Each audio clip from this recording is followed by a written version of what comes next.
I want to give a shout out to Sydney McLaughlin Avoni. And I think she entered into the slams because there was some issues with her running during the regular seasons of track. It really wasn't affordable for her to do it. She wasn't getting paid enough to go and do all this traveling. This is to what I understood. So this is why we only seen her at the end of the year. And what was happening is, Michael Johnson recognized that. And because he knew that the fans were like, why don't we see Sid in like the beginning of the year? And the truth is, it's not worth it. She wasn't getting paid enough to go to Japan or go to Spain or, go to Jamaica and all that and run when she wasn't really making a lot of money. That's why she's like, no, I'm not going to do it.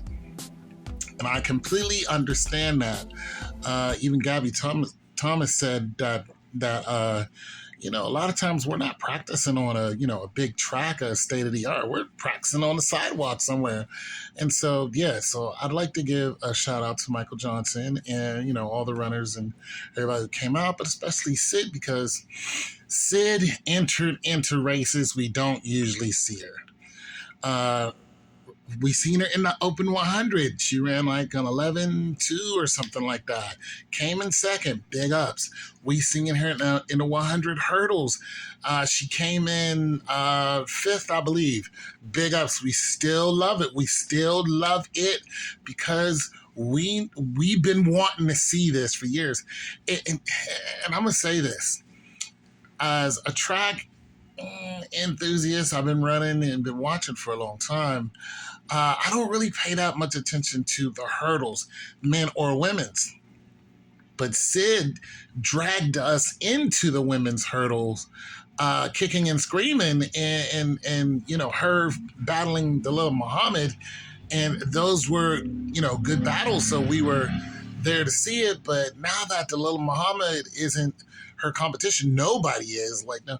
It's like, okay, Sid, what are you going to break the record again? I mean, you're jogging 52 flats and everybody else is far behind you. Finally, Anna Cockrell, stepped up to the plate, but she's still 25 feet behind you.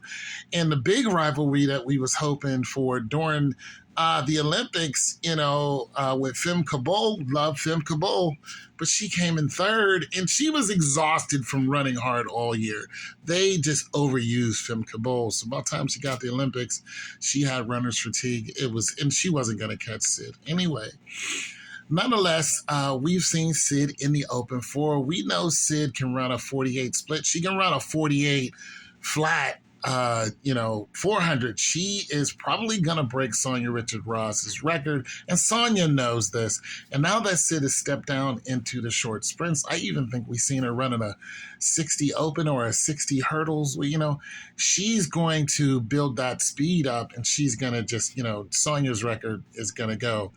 And if possible, Sid's 24, 25. She might even go after the world record, which is 47. And if anybody can do it in the Open, I think that Sid can.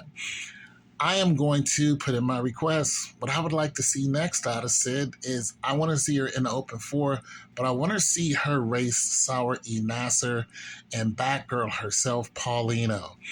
I call her Batgirl because she runs like a superhero, but I want to see her race Paulina. I want to see that. So I'm putting in my bid for that. And once again, I thank Sid. I want to go ahead and thank Bobby Kurtzy too, because Bobby was like, it's not worth her going. So we understand Bobby. And I'm just going to put in my bid. I want to see her in the Open against the big stars, especially the Olympic winner, which is Paulino, and of course Sawar Nasser, who is her direct competition. If you're running in the 48s, there's only a handful of people out there. You might even throw Kazmarek in there. Holmes is going 49, but she hasn't really broken the 48. So there's a race you want to see. You want to see Paulino, Sid, Sawar Nasser, Fem Cabot, Kazmarek, and you can throw in a couple other people in there in that 400 race, and I will be all eyes on it 100%. And once again, we thank you, Sid, for your sportsmanship, and keep on rocking. I'm out.